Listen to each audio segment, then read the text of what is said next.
نوروز پیروز باز دخوازم هرو سر نه تشتا باخفم او تشناجی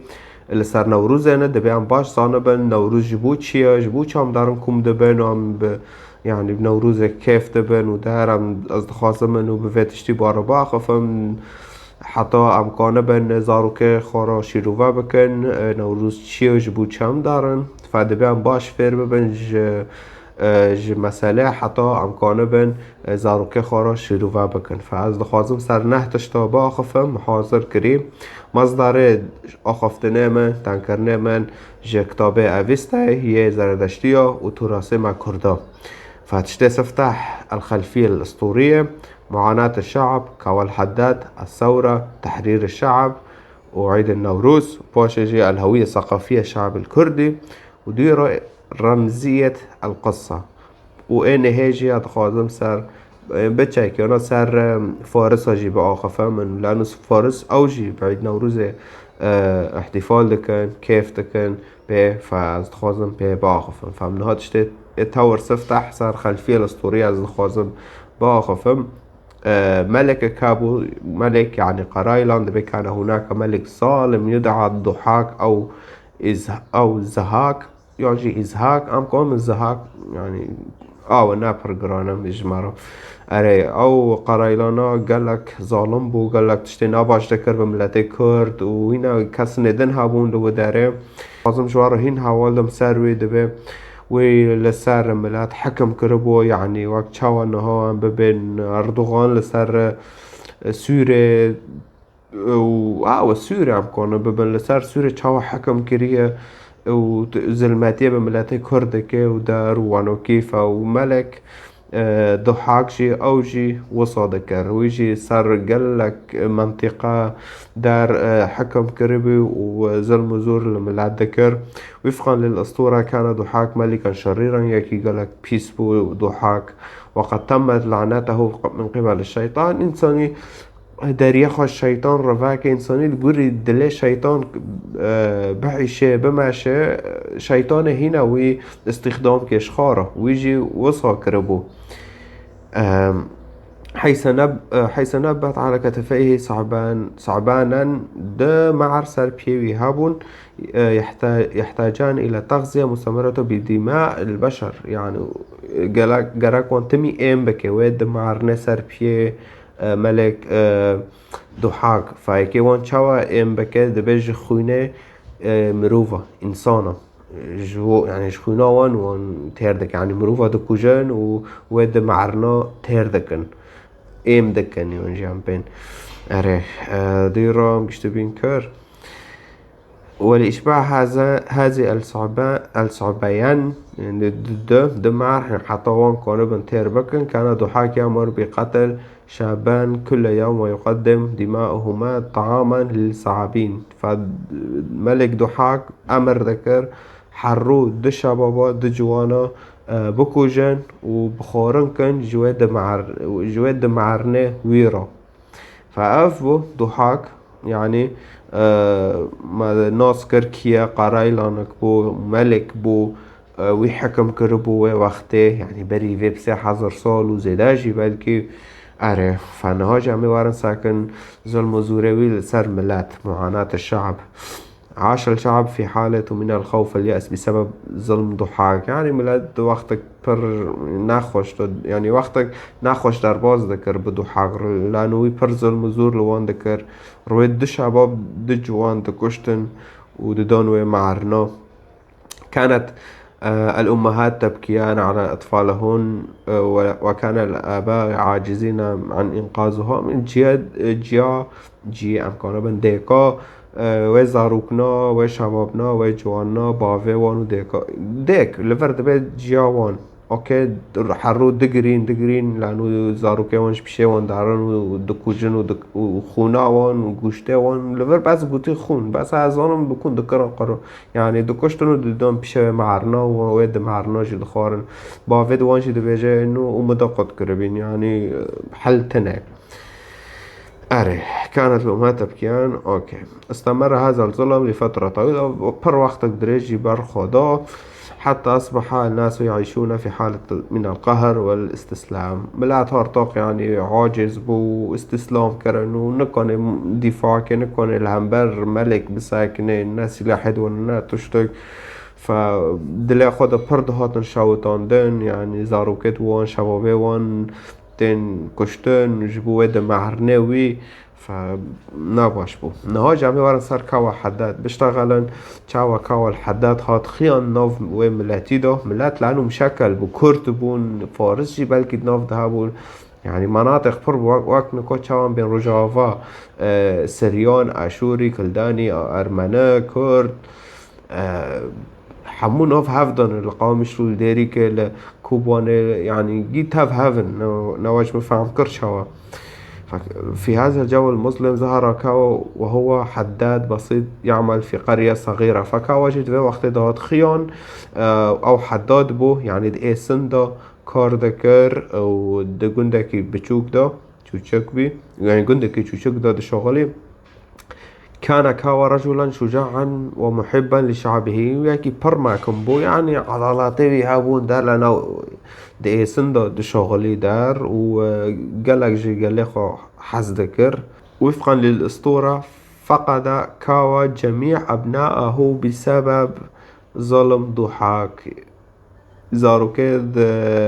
كاوا حموه تقريبا حموه جي مرن اوكي لانه بوش تشندن هنا حيث قتلوا واحد تلو الاخر يعني ياك دي كيرو دوغشتن زاروكي كاوا الحداد لإشباع صعبيان الملك حتى يجبوه انه زكي زك يجبوه ويدا معرنا سر بيه ضحاك وارن تيركرن يعني بنا شقو زاروكي كاوا الحداد دهاتن كشتن لكن عند وصول الدور إلى ابنه الأخير ودغا قشتن زاروكي كاوا الحداد توليه ووقته قرر كاوا أن يسور ضد هذا الظلم ووقته ده هارتاق شورش شاكر اكي هارتاق دجي في ظلم زوريك كاركي فأز نظانم احتمال كشتن أو زاروكاشي كشتن لأنه بري ويقوتن فقد كاوا جميع ابنائه بسبب ظلم ضحاك فزاروكي جي هاتن كشتن كاوا الحداد باشه دیرو کاوا شورش چکر و شورش کیچاق چکر داغا گشتن زاروكي تولیه قام كاوا بتجهيز نفسه وأخذ مطرقته رمز الحداد وذهب إلى القصر فكاوا حاضر كر خامة ذاكر ومطرقة شبر مطرقة تشاكيش وبيم خود كتن وبر وشو مالا اوه ملك ضحاك وركرنا قصر يعني قصر وإنسان شي مالك مازنة وكي فيلو إدارة وانوكية وشو داره وبريفا في الطريق بريفا انضم إليه العديد من الناس الذين سئموا من ظلم ضحاك وقال لك كاس بريفا تاف كاوابون أو كاسناجي بن ظلم زوري ضحاك بن ارتق رعد بونج ضحاك أريه وتاف كاوابون وتشون وعندما وصلوا إلى القصر هاجموا الحراس وواجهوا الملك فالورجي إيريش تشيبو حرب يعني تشيبو بهاف كاتن مبينة حرسة ضحاك وكاوا وملات قام كاوا بضرب ضحاك بمطرقتها يعني كاوا ضربش جام ضحاك بو قصروي وبتشوكيچه طب لا خص لضحاك لور كشت مما أدى إلى إسقاط وإنهاء حكمه الطغيان فالطغيان أري فاتوردا جام دبينن إنه بشتي كاوا بتشوكيچه لا خص ضحاك خص كشت فحكموي هات كشتن خلاص صار طاق ملاد بن ظلم زوره ملك ضحاك او ازهاك عم نظن بالضبط لانه مثلا بركع فنا يوها لا ازدبم ضحاك اري ملك جي مبارك قد قراي لنا بكردي اري هاجي عمي وارن سر رزقار كرني ملات عمي باخفن بعد الإطاحة بضحاك أشعل كاوا نارا على قمة جبال كردي بشتي ضحاك كشت بچوكيچه كاوا الحداد هلكشي جوي كردي لورجي اور آگر ويخست يقال إنه جبل آگري أو أرارات بلكي وبرا بيبستي هلكشي جاي أرارات كاوا والورجي آگر ويخست كعلامة على الحرية ومعناه ويخستني آگرجي إنه آزادية انه ام آزاد بون، ام خلاص بون جي حكمة ملك ضحاك. او ام جي بير الرؤية ام هرنا عيدنا روزه ام جي شافي اورا ام آگر ويدا خن لچه در فمعنوه انه آزادية ما اج حكمة ضحاك. انتشرت انباء الثورة في جميع أنحاء المنطقة، وبدأ الناس يحتفلون بتحريرهم من الظلم. فخبر بالو بو دار ميلاد بيست وهرطق ميلاد احتفال ذكرن بعيد نوروزن وبوي مسألة بيان واحتفال ذكرن بآزادية خاج حكمة ضحاك. وعنو كي أصبحت هذه النار رمزا للحرية والانتصار على الطغيان. في خستني آگر هرطق بي رمزك جا أزادية رو، أزادية يعني حرية، والانتصار يعني سركفتني سر الظلم زوري ضحاك.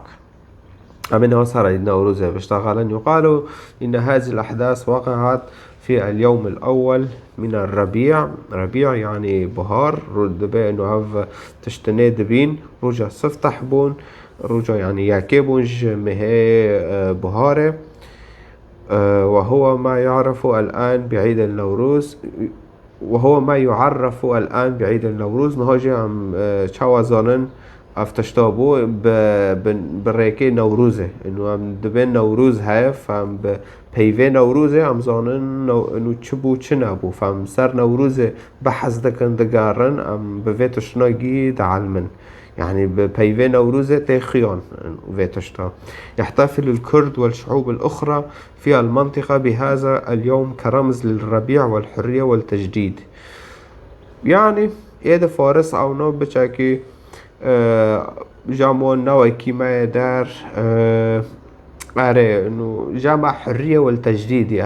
حرية والتجديد. فهذا برضه دبي الربيع جي فبكون المقصد إنه مهي بهارة إنه مهي آزاره وكينا مهي بهاره انه بيت احتفال كرن انه صار آزاد بونه وملات وجيانا كانو بشتي حكمة ضحاك، بشتي ضحاك هات كشتن. تشعل النيران في الاحتفالات تيمنا بنار كاوا التي أعلنت التحرر. فأوغرش دبي في دخن لعيد نوروز انه اف اوغراجي يه كاوا في خستيه بشتي ضحاك كشت ملاج بن ظلم وزوري دار خست. ونقاجي عم كسر شو بشتغلن عم كسر الهوية الثقافية الشعب الكردي. استخازم سروي باغف منها الهوية الثقافية، تعزيز الهوية الكردية. نوروز هو أحد أهم الرموز الثقافية للشعب الكردي. جامعة نقاد تراثي ماذا ثقافي ماذا عيد نوروز رمزك. فأكيد شو جوار شرحكم إنه رمز شيء دقام بنرن إنه الجامعة مسيحية صليب هاي صليب بس صليب بس تدبي مسيح إنه فكرتها تقلب صار مسيحية. يه كرداجي بس تب نوروز بيست يعني تنا كرد به عرب به بس بپیوه نوروز تبیز ففكرته داره سر که سر کردا. فافجي وصا يعني رمزك نهاج مرة يعني بس تقول نوروز خلاص حمو كزانن انو كرد باش ديرو فارس. بره حيث يعزز الشعور بالانتماء والهوية المشتركة. فافتشتاجي يعني شعوري مرة احساسي مرة قوات لدكه يعني تعزيز دكه ماكن دكه إجباري باشتر دكه. في ظل التحديات السياسية والاجتماعية التي يواجهها الأكراد برتشنا سياسي شادبن وكان بين تركيا محاولات كرن إنه نهل بن عندنا ورزة تشيكن جبو هوية ما كردين هوية يعني النفيس عفريني دبيجن يعني جبو كرد وارن تناكرن. فقال لك شر شيء دبو دارج بو خراب كان فيتشتي إنه نوروز شيء نبي لأنه بس نوروز شيء بو أم هاتن خيان أم كينا أم تشنا. فحطونا هاجي يعني أفتشتي سياسي هاي التركيا شيء دبي. أصبح نوروز وسيلة نقا جوها خباش بفيفناده. أصبح نوروز وسيلة للحفاظ على التراث الثقافي ونقله للأجيال القادمة. فنوروز هارتق يعني الدبات تمي تشاببه جبو ام كرد ورنا خيون وشد بيجي هنا للحفاظ على التراث الثقافي انه يجيبوا تاريخي ما ثقافاتي ما ورا يعني ورا حمايات كرن يعني ورا حمايات كرن بعربية استبيجم يعني يجيبون أمنات تناكرن ونقله للأجيال القادمة وجبو زاروكي ما وزارو قشكي ما بوانجي جيني أو جي ناس كان زانبن إنه نوروز تشيا وأم بنوروزه يعني هاتن خيون ما حكمه ملك ضحاك ما خراكر ما شكاند وديوارا هارتق أو بو يعني أم هاتن خيون أم كردن ما وصاكر ودار أري و افتشتاجي يعني مشتركة اوكي للديني تانانره تا مسلمان تا يهودي زردشتي تشيكا افتشتا لديني تانانره افتشتاكي ثقافية تشتكي رمزية يعني تشتكي صار انتصار والحرية يعني صار كفتني مع كردا وآزاد بينمج حكمة ضحاك افتشتا ف يعني يشابه بالدين تنه اوكي بلكي انه عم تشكي كور بكن مسألة انه اوته دين زردشتيته اوكي لانه وان او ذكر وان اوگر وید خستن و بروی خبر رو ذكرن و بان خود ذكرن فيعني وصل يعني من جذور زردشتيه او نوروز ته اره وفارس اوجي زردشتي بون واوجي بعد نوروز احتفال لكنه هذا هنا باخفه لتاليه فهذا يعني مثلا يعني اره هم كانوا واببن انه جزوره عيد نوروزه مش دين زردشتيه له اما اما كردا هات يعني تقلا كرهن بكوباني توجهات قاوراندن انه اما بتشتكيدن انه عم بين ظلم الزورة دابين كاوهات عم خلاص كرن وانو كيف هتشتكي ثقافي تراثي لانه قال لك شيخ مسلمان هانا دبيجن انه نابه من بعد نوروز احتفال كان بكيف كان يعني بيد ونابه بكيف كان فافتشتاجي شاشة يعني نقاش هذا خازن صار رمزية القصة أصباح فهم قصة كاو الحداد تعتبر رمزا للمقاومة ضد الظلم والطغيان فهذا برضه شيء دبا انه او تشتي كاوا كريا او بارخدانك تشتكي رمزية وبارخدانة ضد دجي ظلماتيه هي ملك ضحاك لسار كردا يعني لسار